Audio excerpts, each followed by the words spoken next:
নিশ্চয়ই দেহের ভিতরে একটা গোশতের টুকরা আছে, ইজা সলোহাত, এই গোশতের টুকরাটা যখন বিশুদ্ধ হয়ে যায়, ভালো হয়ে যায়, সলোহাল জাসাদু কুল্লুহু, তামাম দেহটাই ভালো হয়ে যায়।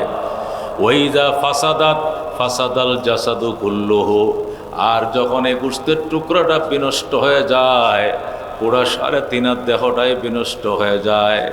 সাহাবায়ে কেরাম বললেন, ইয়া রাসূলুল্লাহ, সেই গোশতের টুকরাটার কি নাম?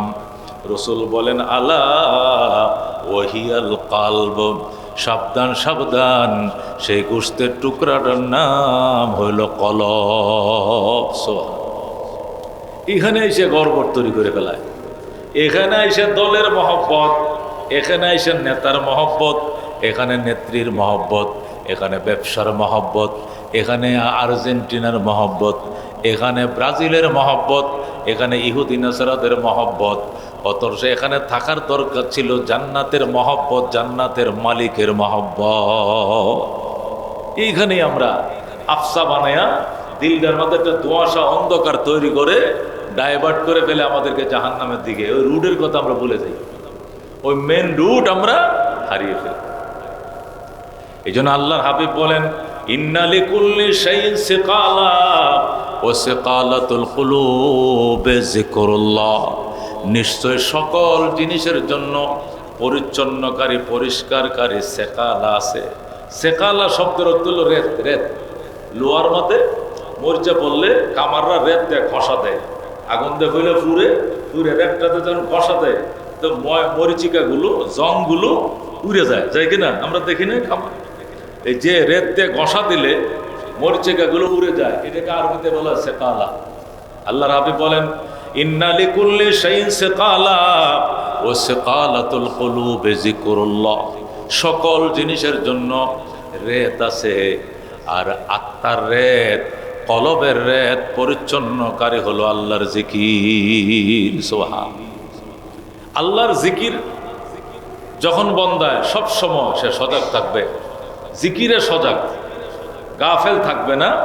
আল্লাহ তাআলার ইয়াদ, আল্লাহ তাআলার স্মরণ, পরকালের ভয়, জবাবদিহিতার ভয়, রবের ভয়, জান্নাতের আশা, জাহান্নামের ভয়, এগুলো যখন বন্দা সবসময় স্মরণে রাখবে, এখানের আফসা তৈরি করার সুযোগ ইবলিস আর পাবে না, এখানে জাপসা তৈরি করার সুযোগ শয়তান আর পাবে না। আল্লাহর হাবিব সাল্লাল্লাহু আলাইহি সাল্লাম ইরশাদ করেন, ইন্না হাযিহিল কুলুবা তাসদাউ কামা ইয়াসদাউল হাদিদু ইজা আসাবাহুল মা। নবী বলেন, ইন্না হাযিহিল কুলুবা, নিশ্চয় এই আত্মা সমূহ, তাসদাউ, মরিচিকা পড়ে। মুসলিম শরীফের হাদিস, ইন্না হাযিহিল কুলুবা তাসদাউ, এই আত্মাগুলো, মানুষের আত্মা সমূহের উপরে মরিচিকা পড়ে, জং পড়ে। কেমনে জং করে? রসুল উদাহরণ দিয়ে বলেন, কামা ইয়াসদাউল হাদিদু ইজা আসাবাহুল মা, যেমনিভাবে লোহার মধ্যে মরিচিকা পড়ে যখন লোহায় পানি লাগে। লোহায় পানি লাগলে, লোহা রড আপনি ফালায় রাখছেন রোডে, বৃষ্টির পানিতে ভিজতেছে, রোদে শুকাইতেছে, বৃষ্টিতে ভিজতেছে, রোদে শুকাইতেছে, কয়দিন পরে দেখবেন কি হয়ে গেছে, মরিচিকা ধরছে। ধরছে কিনা? এই রড বাড়িওয়ালারা বাড়ি বানায় না, রড যদি ফালায় রাখে বাড়ির কাজ ধরে না, ধরে না। মিস্ত্রি কো, বস কাজ ধরেন, লোহায় কিন্তু মূর্ছা ধরছে, লোহার কালার চেঞ্জ হয়ে যায়, করে কিনা? আল্লাহর হাবিব বলেন, ইন্না হাযিহিল কুলুবা, নিশ্চয় এই আত্মা সমূহ, তাসদাউ, মরিচিকা লেগে যায়। কেমনে? কামা ইয়াসদাউল হাদিদু ইজা আসাবাহুল মা, যেমনি ভাবে লোহার মধ্যে পানি লাগলে মরিচিকা পায়, মানুষ যখন পাপ করে আত্মার মধ্যে মরিচিকা লেগে যায়। কিলা ওয়া মা জালাউহা ইয়া রাসূলুল্লাহ, সাহাবায়ে কেরাম জিজ্ঞাসা করলেন, ইয়া রাসূলুল্লাহ, এই মরিচিকা দূর করার উপায় কি? এই মরিচিকা দূর করার ব্যবস্থা কি, বন্দোবস্ত কি? রসুল বলেন, ক্বালা কাসরাতু যিকরিল মাউত ওয়া তিলাওয়াতুল কুরআন। সুবহানাল্লাহ। আল্লাহর হাবিব বলেন, দুইটা মেডিসিন, দুইটা ঔষধ তোমাকে ব্যবহার করতে হবে, তাহলে তোমার অন্তরের মরিচিকা দূর হবে, জং দূর হবে, শক্ত আত্মা নরম হবে, দুনিয়ামুখী আত্মা পরকালমুখী হবে, জান্নাতমুখী হবে। এই দুইটা মেডিসিন হলো, এক নম্বর কাসরাতু জিক্রিল মাউত, মৌতের স্মরণ বাড়াইতে হবে। এক নম্বরে কাসরাতু জিক্রিল মাউত, মৌতের স্মরণ বাড়াও, মৌতের স্মরণ বাড়াও। मौत जिस दिन आ गई दुनिया की दौलत क्या हुई, रूह तन से उड़ गई मुर्दा की हालत क्या हुई। मौत जिस दिन आ गई, मरण যেদিন এসে যাবে, দুনিয়া কি দৌলত क्या हुई, দুনিয়ার দন দৌলত 10 তলা 20 তলা কি হবে, কিছুই হবে না। শুধু চেয়ে চেয়ে কাঁদবা আর বলবা হায় কষ্টের বাড়ি, তোরে রেখে গেলাম আমি কোথায় যাই নিজেও জানি না। সেই বাড়ির দিকে তাকায়া তাকায়া, সুন্দর কালারের দিকে তাকায়া তাকায়া, সুন্দর সুন্দর ফিলারের দিকে তাকায়া তাকায়া শুধু চোখের পানি ছাড়বে মানুষ। আর সন্তানরা বলবে বাবা কাঁদছো কেন, কোন আফসোসে তুমি কাঁদছো। বাবাই বলবে পুত্রে টাকা পয়সা দন দৌলত অভাব ছিল না, রেখে যাচ্ছি দুটি খালি হাত যাচ্ছি, এই জন্যই কান্দি, কিছু নিয়ে যেতে পারলাম না। এই জন্য মেরে ভাই দোস্ত বুজুর্গ, আল্লাহ রাবি বলেন সেই রুট ম্যাপ, জান্নাতের রুট ম্যাপ যেন তুমি ভুলে না যাও। টাকা পয়সা তোমার লাগবে, টাকা পয়সা তুমি ইনকাম করবা, ঠিক আছে অসুবিধা নাই, তবে এই টাকা পয়সায় তোমাকে যেন এখানে আফসা ফেলে না দে, এখানে ঝং ফেলে না দে। পরিষ্কার করে রাখবা, সব সময় পরিষ্কার করে রাখবা। আল্লাহু আকবার। ইঞ্জিল চলবে কিন্তু গরম যেন না হয়ে যায়, ফাঙ্কা কিন্তু সব সময় লাগায় রাখে। 10 মিনিটের জন্য যদি ফ্যান বন্ধ হয়ে যায়, ইঞ্জিল কিন্তু ওভার হিট হইয়া গাড়ি জ্বলে যায়। এই জন্য ইঞ্জিল চলবে কিন্তু ফাঙ্কাও চালু রাখতে হবে যাতে অতি গরম না হয়ে যায়। মেরে বায়া দুস্থ বুজুর্গ, দুনিয়াতে আছি, দুনিয়া লাগবে। বাজারে গেলে টাকা ছাড়া বাজার দিবে না, চাউলের দোকানে গেলে টাকা ছাড়া চাউল দিবে না, মেডিসিনের দোকানে গেলে টাকা ছাড়া ঔষধ দিবে না। টাকা লাগবে কিন্তু টাকা যেন আমার রোড ম্যাপ হারিয়ে না ফেলে, টাকা যেন আমার পরকালের টার্গেটকে ভুলায় না দেয়, আমি মূল রাস্তা যেন ভুলে না যাই। এই জন্য আল্লাহর হাবিব বলেন এই আফসা দূর করার জন্য, এই জং আর মরিচিকা দূর করার জন্য দুটি রেত তোমাকে ইউজ করতে হবে। 1 নম্বর রেত হলো কাসরাতু জিক্রিল মৌত, মৌতের স্মরণ বেশি। একবার স্মরণ করলাম নয়, 2 বার, বারবার উঠতে বইতে যেন মরণ চোখের সামনে ভাসে, অন্যের মরণ দেখে যেন শিক্ষা হয়। মাঝে মাঝে গুরুস্থানের পাশে যাওয়া, কবর জিয়ারত করা, কল্পনা করা, এই মাটির নিচের মানুষটাও তো মাটির উপরে আমার সঙ্গে হাঁটতো, কত হোটেলে নাস্তা করছি একসাথে, কত দেন দরবার করছি একসাথে, কত মিছিল মিটিং করছি একসাথে। এই লোক আমার সাথেই ছিল, আমার ডান পাশে মিছিলে থাকতো, আমার বাম পাশে থাকতো সংগ্রামে এবং নেতৃত্বে, অথবা ব্যবসা বাণিজ্যে, অথবা চাকরি বাকরিতে একসাথে ছিলাম। আজকে উনি মাটির ওপারে আর আমি এপারে, আমাকেও তো একদিন ওপারে যেতে হবে। এই কথাটা যেন বারবার মনে হয়, তাহলে মনের আফসা, দিলের আফসা দূর হয়ে যাবে। সুবহানাল্লাহ। এই জন্য কবি বলেন মौत जिस दिन आ गई, मौत जिस दिन आ गई दुनिया की दौलत क्या हुई, रूह तन से उड़ गई दुनिया के दौलत क्या हुई। মরণ যেদিন এসে যাবে, দুনিয়ার দৌলত কোথায় যাবে। আত্মা যেদিন উড়াল দিবে, সম্পদ তোমার কোন কাজে আসবে। মौत को समझा है गाफिल, इख्तितामे जिंदगी, इफ्तिताह जिंदगी, सुबह दवामे जिंदगी। আল্লাহর ওলি বলেন मौत को समझा है गाफिल, इख्तितामे जिंदगी। ও গাফেল, ও অলস, তুমি মরণকে জীবনের শেষ মনে করছো মোল্লাম মানে সাল্লাম। আল্লাহ মরণ দেয় নাকি লেগা, গোলাপানের সাথে ঝগড়া করে তো খোদা আমার দেখে না, খোদা আমার নিতে পারে না, আল্লাহ আমার দেখে না। আজরাইল খালি এই বাড়িতে ওই বাড়িতে লোক নিয়ে যা, আমারে দেখে না, আমারে দুনিয়াত বাঁচা রাখছে কি লেগে। মরলেই তো শাস্ছিলাম, এই আফত থেকে মুক্তি হয়েছিলাম। এত সোজা মরণ, মরছ মানে তুমি সারছ। ইদা মাতাল ইনসান, ইদা মাতাল ইনসান, নবী কয় মানুষ যখন মারা যায় ফাকাদ কামাত কিয়ামাতুহু, সাথে সাথে তার কিয়ামত আরম্ভ হয়ে যায়। মানুষ মারা যায় মানে কিয়ামত আরম্ভ হয়ে যায়। মল্লাম মানে সারলাম না, মল্লাম মানে ধরা খাইলাম, মল্লাম মানে ধরা খাইলাম।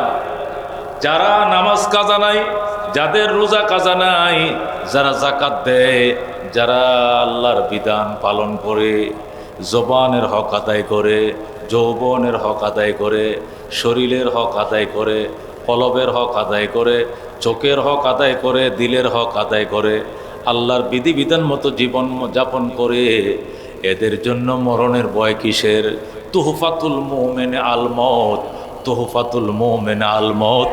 নবী বলেন খাঁটি ইমানদারের জন্য মরণ এটা উপহার স্বরূপ। তুহফাতুল মুমিন, মুমিনের জন্য তুহফা, তুহফা মানে গিফট, হাদিয়া, উপহার।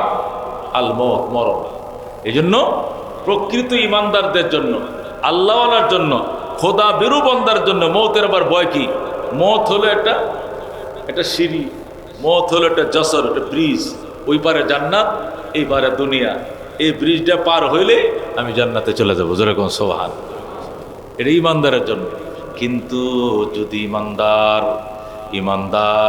ইমানের হক আদায় না করে, ইমানের দাবি পূরণ না করে, হালাল হারামের বালাই ছিল না, কলবের খবর লয় নাই, হিংসায় ভরপুর ছিল আত্মা, পরনিন্দায় ভরপুর ছিল আত্মা, জীবনে নিজেকে ভালো মনে করেছি, মানুষকে ভালোবাসি নাই, মানুষের হক আদায় করি নাই, সমাজের হক আদায় করি নাই, গীবতার পরনিন্দা, অহংকার অহমিকায় ভরপুর ছিল আমার আত্মা। আফসায় আফসায় জীবন কাটাইছি, পরিষ্কার করে আত্মা দিয়ে কোনো কিছু দেখতে পাই নাই। এই জাতীয় মানুষের জন্য মরণ মানে কিয়ামত, মানে কিয়ামত। ইজা মাতাল ইনসান ফাকাদ কামাত কিয়ামাতুহু। নবী বলে এই জাতীয় মানুষ যখন মারা যাবে কিয়ামত আরম্ভ হয়ে যাবে। কিয়ামত বলা হবে মার রাব্বুকা ওমা দীনুকা ওমান নাবিয়ুকা, বলো তোমার রবের কি পরিচয়, জাননি তোমার ধর্মের সংজ্ঞা, জাননি তোমার ধর্মের সংজ্ঞা, জাননি তোমার নবীর পরিচয়। মান হাযার রাজুলিল্লাযী বুইসা ফীকুম, নবীর পরিচয় যখন দিতে পারবে না, নবীর পরিচয় দিতে যখন সক্ষম হবে না, তখন ফেরেশতারা ইশারা দিয়া নবীজির রওজাটা তাকে দূর থেকে দেখাবে আর বলবে মান হাযার রাজুল আল্লাযী বুইসা ফীকুম, ওই লোকটাকে চিনুনি যাকে তোমার হেদায়েতের জন্যই দুনিয়াতে পাঠানো হয়েছিল। তখনও সে বলবে হা হা লা আদরি, আফসোস আফসোস, আমি কিছুই বুঝি না, আমি কিছুই জানি না। এর চেয়ে কপাল পোড়া, এর চেয়ে মন্দ কপাল আর দুনিয়াতে কেউ হতে পারে না। এই জন্য মেরে ভাই দোস্ত বুজুর্গ, আল্লাহর হাবিব বলেন পরকালে রোড ম্যাপ যেন বলে না যাও। এই জন্য আল্লাহর হাবিব দুটি চিকিৎসার কথা বলে দিয়েছেন। এক নম্বর চিকিৎসা হলো কাসরাতু জিক্রিল মাউত, মৌতের স্মরণ বাড়াইতে হবে, মৌতের স্মরণ বাড়াইতে হবে। যেখানে গেলে মৌতের স্মরণ বাড়বে সেখানে যেতে হবে। আশপাশে যত জানাজা হবে চেষ্টা করা জানাজায় শরীক হওয়ার জন্য। আমার জানা মতে আমার মহল্লায় কোনো মানুষ মারা গেলে যত ব্যস্ততা থাকে না কেন, আমি সে জানাজায় শরীক হব। আল্লাহর হাবিব বলেন যে ব্যক্তি জানাজায় শরীক হয় কমপক্ষে এক উহুদ পাহাড় বরাবর সওয়াব নেকি তাকে দেয়া হয়। আর যদি সে দাফনেও শরীক হয়, জানাজা কমপ্লিট করে লাশের সঙ্গে গেছে সে আজিমপুর, লাশের সঙ্গে এসে গেল শাহজাহানপুর, লাশের সঙ্গে নির্দিষ্ট গুরুস্থান পর্যন্ত গেল, লাশের জানাজায়ও ছিল, দাফনও ছিল, আল্লাহ তাকে 2 উহুদ পাহাড় বরাবর সওয়াব দিয়ে পুরস্কৃত করবে। আমি চিন্তা করছিলাম যে এত সওয়াব জানাজায় শরীক হওয়ার জন্য কেন বরাদ্দ করা হলো। আল্লাহু আকবার।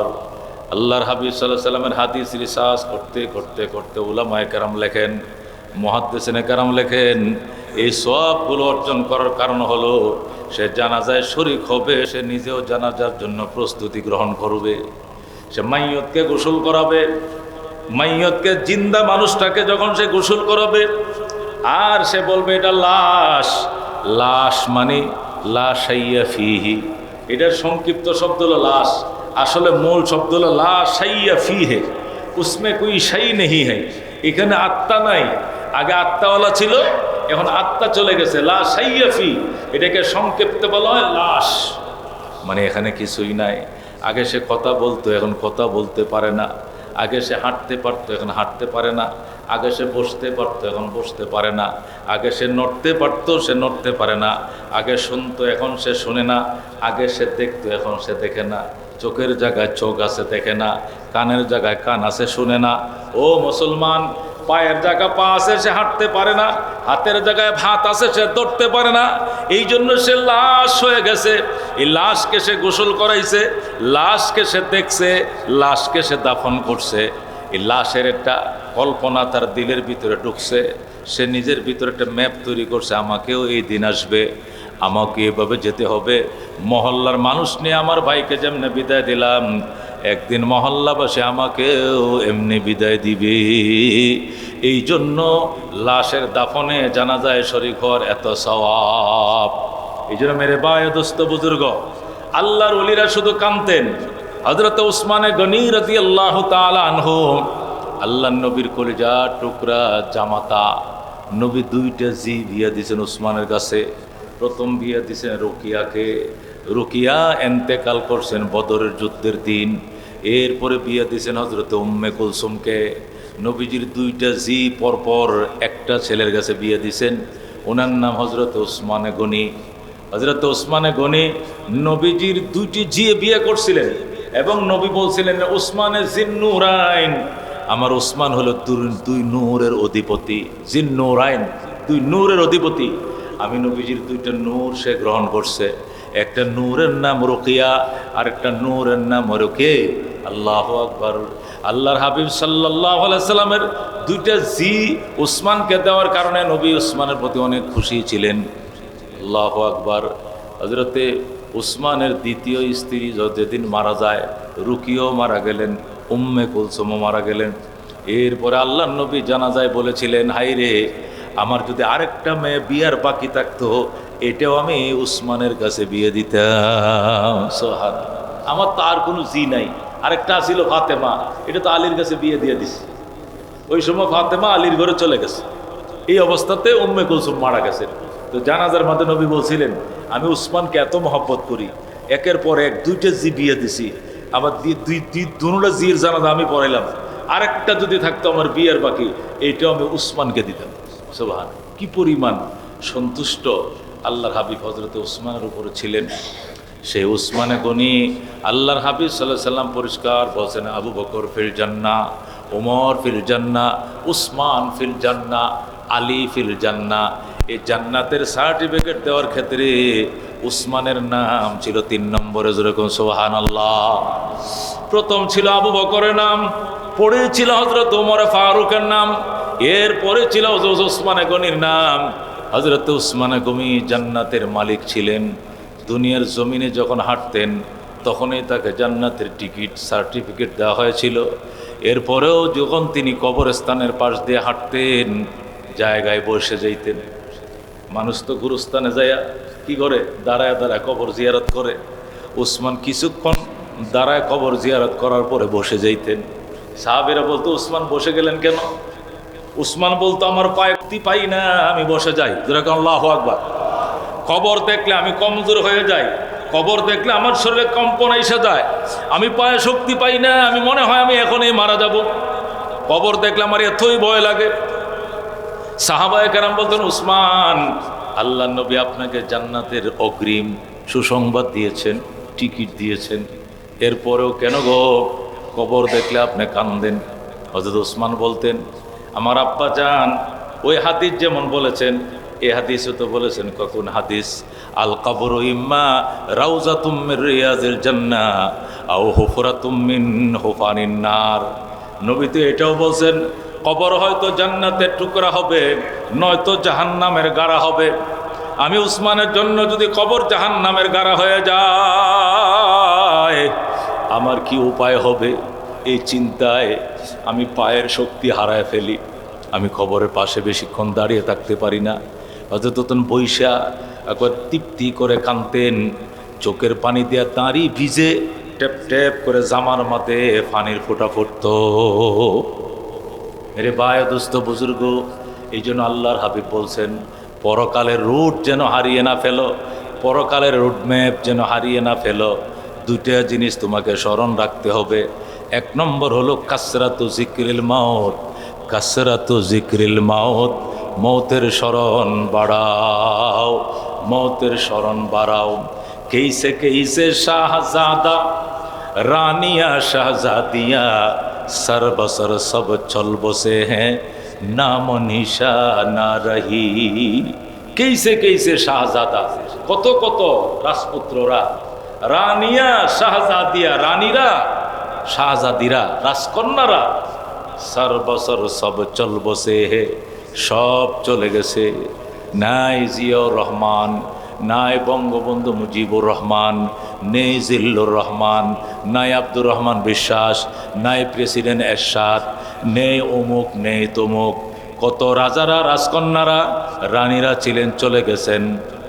সর বসর সব চল বসে হে নাম নিশা না রাহি, সব দুনিয়ার থেকে চলে গেছে। এদের নাম নিশানা অস্তিত্ব নাই, এদের অস্তিত্ব পর্যন্ত নাই। আব্দুল কাদের জিলানী রহমতুল্লাহ আলাই আল্লাহর ওলি ছিলেন। উনার জামানাও বড় বড় বাদশারা ছিল, ছিল কিনা? আব্দুল কাদের জিলানী জামানায় বাদশা কে ছিল? এই বাদশার নাম আমাদের জানা নাই, কিন্তু আব্দুল কাদের জিলানীর নাম তো ঠিকই আমাদের জানা আছে কিনা? খাজা মঈনুদ্দিন চিশতির জামানায় বড় বড় জালেম বাদশারা ছিল, পিত্তিরায় টিত্তিরায় অনেকরাই ছিল, যাদের নাম আমাদের মনে নাই, কিন্তু মঈনুদ্দিন চিশতির কথা তো আমাদের অনেকেরই মনে আছে কিনা? হযরত ইমামে আবু হানিফার সময় বিভিন্ন রাজা বাদশারা ছিল, খলিফায়ে মনসুর ছিল, মামুন ছিল, বড় বড় রাজা বাদশারা ছিল। এদের নাম অনেকের জানা নাই, মনে নাই, কিন্তু আল্লাহ আল্লাহরা যারা ছিলেন, ইমাম আবু হানিফা, ইমাম শাফি, ইমাম মালিক, ইমাম আহমদ ইবনে হাম্বল, বুজুর্গানে দিন, সাহাবায়ে কেরাম, আম্বিয়ে কেরাম, আউলিয়া কেরামের নাম কিন্তু ঠিকই মনে আছে। মেরে ভাই দোস্ত বুজুর্গ, নবীজির নাম খাই চুমো খায় আদর করি, আবু জেহেলের নাম মনে আছে বা নাই এটা দেখার বিষয় নয়, কিন্তু রহমতুল্লিল আলামিনের নাম আমাদের অন্তরে গাথা। কথা ঠিক কিনা? এটাই বাস্তবতা। এই জন্য বলতে কেইসে কেইসে শাহজাদা রানিয়া শাহজাদিয়া সর বসর সব চল বসে হে নাম নিশা না রাহি। কত কত রাজপুত্ররা, রাজারা, রানীরা, রাজকন্যারা সকলে চলে গিয়েছে, নাম অস্তিত্ব তাদের এই দুনিয়াতে নাই। তাহলে কি বুঝলাম দোস্ত? নবীরাও নাই, রসুলরাও নাই, অলিয়া উলিয়ারাও নাই, কেউ নাই, আমরাও থাকবো না। এই মৌতের স্মরণ বেশা বেশি করতে হবে, বেশা বেশি করতে হবে। পীর সাহেব চরমনা রহমতুল্লাহ আলাই, এ মুসলমান, লক্ষ লক্ষ মানুষ, লক্ষ লক্ষ বেনামাজি যাদের সহবতে যায় নামাজ শিখছে, জিকির শিখছে। কালো একটা মানুষ ছিল, মাঝে মাঝে আমি যাই, কালো একটা মানুষ ছিল, ওনার পাশে বসে অনেক বয়ান আমি শুনছি। 30-40 মিনিট বয়ান করতেন, কুচকুচে কালো ছিলেন লোকটা, কিন্তু এমন বাপের পুত ছিল না যার বয়ান শুনে চোখের পানি ফেলবে না। জীবনে বাপ মরছে যে কাঁদে নাই, মা মরছে যে কাঁদে নাই, এই লোকটা, এই লোকের বয়ান শুনলে কাঁদতে হবে, চোখ দিয়ে পানি আসতে হবে, আসতে হবে। এমন মায়াবী, এমন দরদ নিয়া, এমন ব্যথা নিয়া কথাগুলো বলতেন। মেরে ভাই দোস্ত, কেন? মরণের ভয় ছিল, মরণের ভয় ছিল। এই জন্য এদের কথার ভিতরে আলাদা একটা তাসির ছিল, একটা আবেগ ছিল, তাসির ছিল। আল্লাহু আকবার।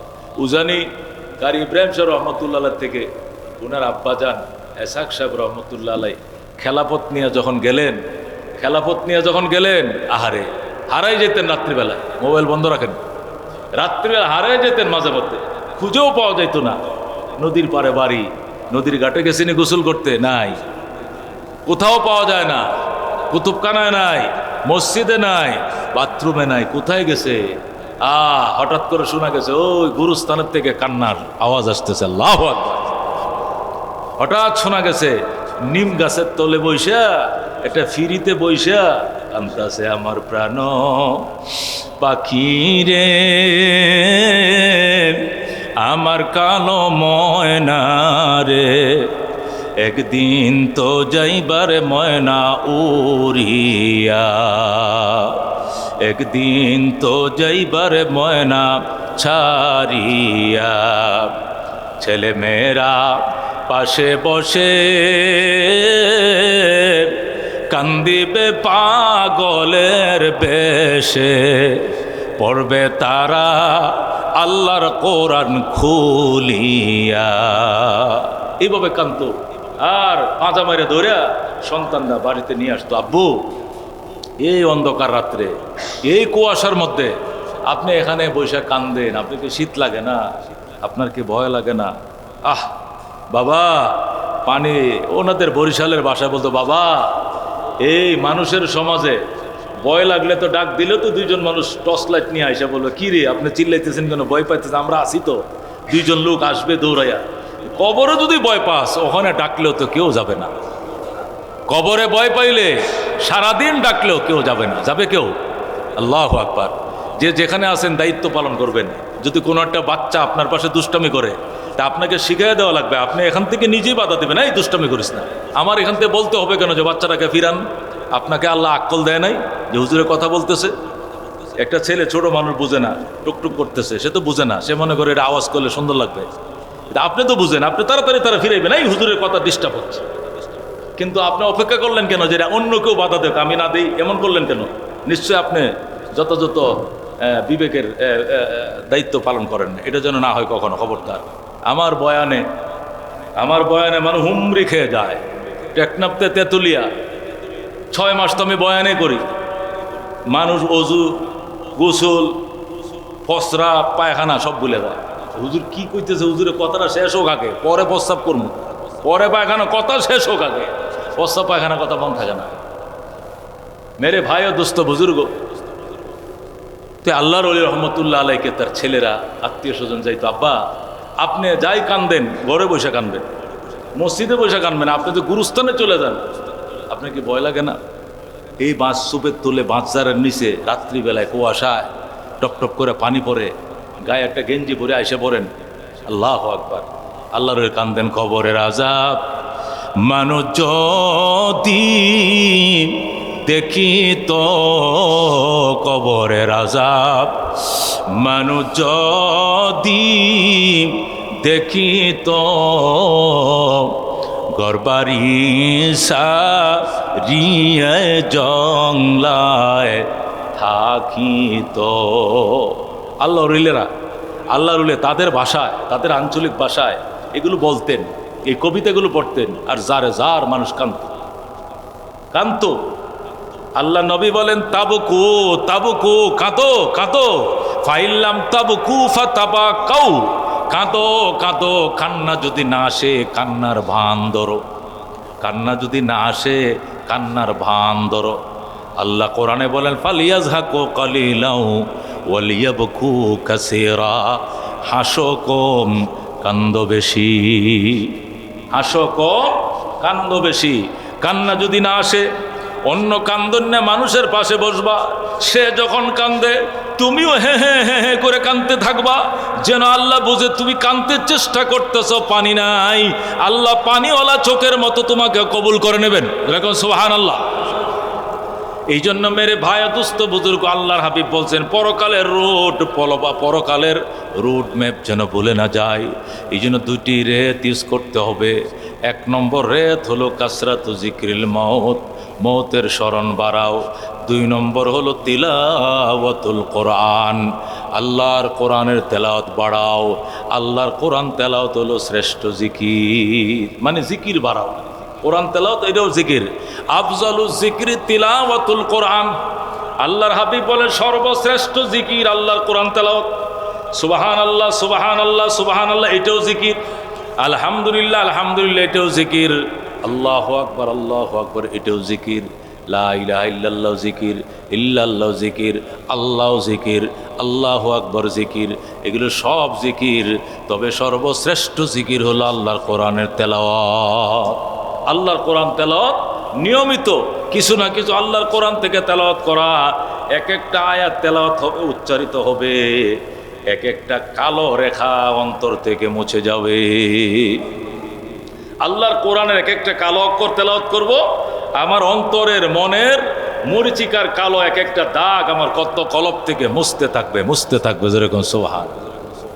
এই জন্য আল্লাহর হাবিব বলছেন, ইন্না হাযিহিল কুলুবা তাসদাউ, এই আত্মায় মরিচিকা পড়ে, কামা ইয়াসদাউল হাদিদু ইযা আসাবাহুল মা, যেমনিভাবে লোহায় পানি লাগলে মরিচিকা পড়ে।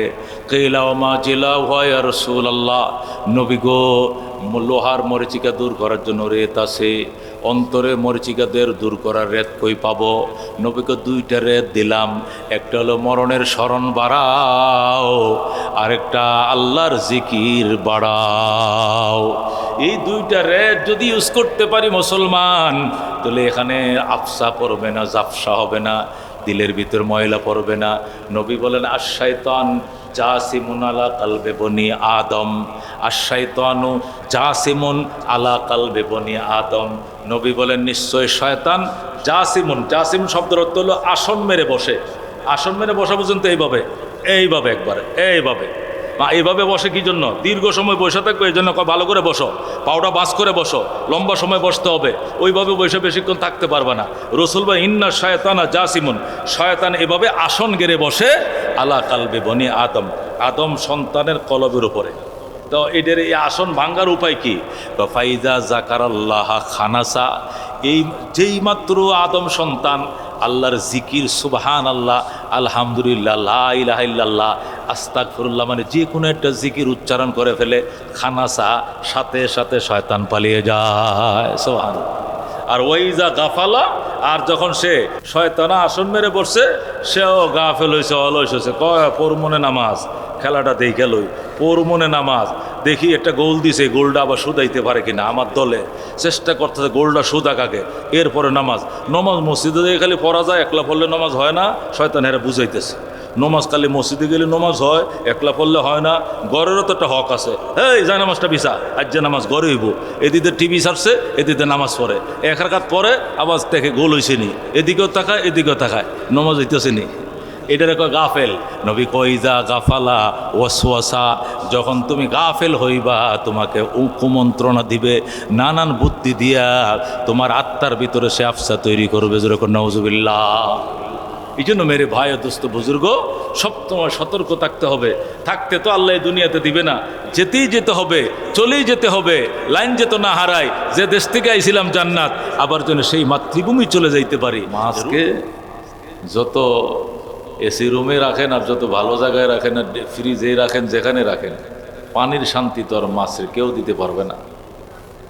পানির থেকে বসি দিয়ে মাছটাকে শুকনায় উঠায় ফেললে শুধু লেজ ডানারে, আর বলে আমাকে আবার ওখানে দাও, আমি যেখানে ছিলাম। পাগল হয়ে যায় আবার পানিতে যাওয়ার জন্য, কারণ তার স্বর্গরাজ্য পানি। পাখির জন্য বাগান যেমন, মাছের জন্য পানি যেমন, ইমানদারের জন্য আল্লাহর ঘর মসজিদ তেমন, যেরকম সুবহান। একটা পাখি কত আদর করে, দুধ, কলা, চাউল, বাদাম, মানে সে যা খায় সব দিয়ে রাখছে। একটা মালাইয়ের মধ্যে দিছে দুধ, একটাতে কলা, একটাতে গম, একটা মধ্যে ভুট্টার, এই নানান ধরনের যেটা সে খায় সব দিয়ে রাখছে। ধনী মানুষ খাঁচাটা স্বর্ণ দিয়ে বানাইছে, স্বর্ণের খাঁচার মধ্যে ময়নারে রাখছে। এরপরেও ময়না ফাঁক দিয়ে শুধু মুখ বের করে, মানে সেখানে থাকতে চায় না।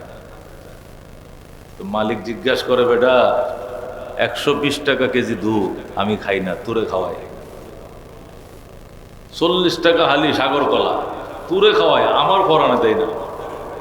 দামি খাঁচায় তোরে রাখলাম, তোর কি অভাব, তুই শুধু খাঁচার পিঞ্জারার ফাঁকে ফাঁকে মুখ বের করিস, কেমন যেন তোর এখানে ভালো লাগে না, ঘটনা কি? তো বুলবুল বলে, ভাই কলাও লাগতো না, দুধও লাগতো না, গমও লাগবে না, বসিও লাগবে না, খালি মুখটা খুলে দেন, আমি বাগানে চলে যাই, বাগানে না খায়া থাকলে আমার শান্তি। সোহানি কে বুলবুল দর কফস বাসদ, চমনরায়াদ মিদারদ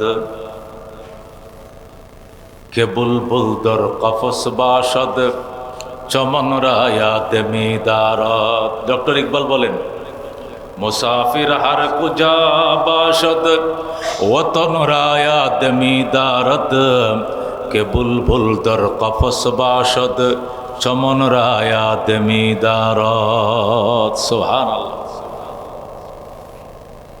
আল্লামা ইকবাল বলেন, মুসাফির হার কুজা বাসদ, মুসাফির মানুষ যে বিদেশে গেছে কাজের সন্ধানে, টাকা ইনকামের জন্য, অথবা অন্য কোনো কাজে বেড়াইতে গেছে, যেখানেই থাকুক না কেন, যত উন্নত দুনিয়াতে বসবাস করুক না কেন, আমেরিকা, লন্ডন, ইতালি, অস্ট্রেলিয়ার মতো ধনী দেশগুলোতেও আপনি গেছেন বেড়াইতে, অথবা কাজের সন্ধানে টাকা ইনকাম করার জন্য, মন ওই ফকির দেশ, গরিব দেশ, মিসকিন দেশ বাংলাদেশের জন্য উথাল পাগল।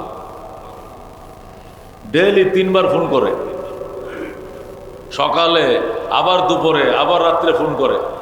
এই গরিব দেশের জন্য মন উথাল পাগল।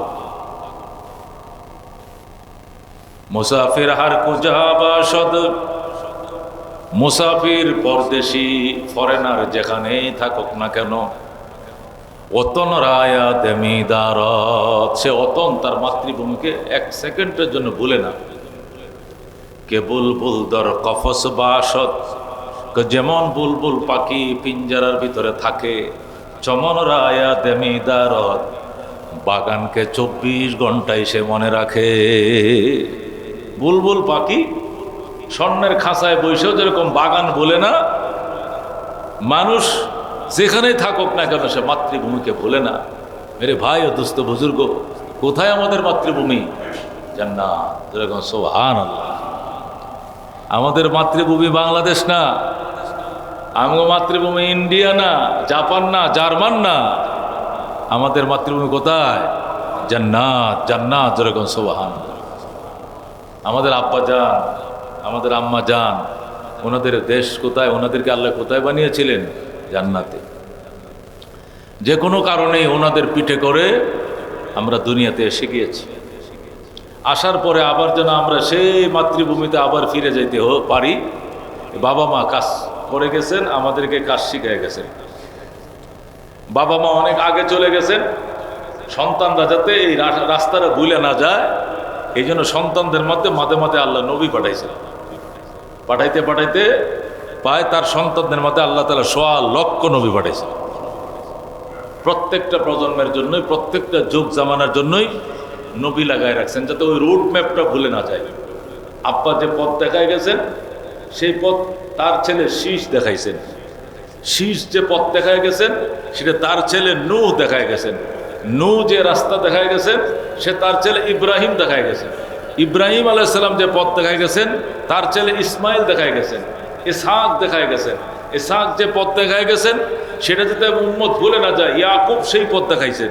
হযরত ইয়াকুব যে পথ দেখাইছেন, উম্মত যেন বুঝে না যায়, সেটা হযরত ইউসুফ দেখায় গেছেন। হযরত ইউসুফ যে পথ দেখায় গেছেন, এটা হযরত ঈসা, মূসা সহ লক্ষ লক্ষ নবী রাসূল দেখায় গেছেন। এরকম সুবহানাল্লাহ। আমাদের বাড়ি জান্নাত। আমাদের আব্বা আম্মা জান্নাতে ছিলেন, ওনাদের পিঠে করে আমরা দুনিয়াতে চলে আসছি। আব্বারে পাঠাইছেন আল্লাহ ইন্ডিয়াতে, শরণদ্বীপে, সেই তখনকার বড় ইন্ডিয়া যারা ছিল একসাথে মহাভারতের, এখন তো শ্রীলঙ্কায় পড়ছে, সেখানে তিনি পড়ছিলেন। আর আম্মাকে ফেলছেন হলো জেদ্দায়। জেদ্দা মানে দাদি, ওই দাদির নামে এই নগরীটাকে কিয়ামত পর্যন্ত জেদ্দাই বলবে, দাদির নগরী। এই জন্য হযরত হাওয়া আলাইহিস সালাম মক্কা নগরে ইন্তেকাল করেছিলেন, জুমরাতে, যেখানে শয়তানকে পাথর মারে এর পাশেই একটা এলাকার মধ্যে উনি ইন্তেকাল করছিলেন। কিন্তু ওনার দাফন শেষ পর্যন্ত আবার জেদ্দাই করা হয়েছে। 100 কিলোমিটার দূর মক্কার থেকে জেদ্দা, সেখানে নিয়ে ওনাকে দাফন করা হয়েছে। কথিত আছে, ঠিক যেখানে আসমান থেকে ঠিক যে পয়েন্টে ওনাকে রাখা হয়েছিল, ইতিহাস ঐতিহ্য খুঁজে ওই জায়গাটাকে তারা চিহ্ন করে চেষ্টা করছে, ওই জায়গাতেই হযরত হাওয়া আলাইহিস সালামের দাফন সম্পূর্ণ করেছেন। যেরকম সোয়া।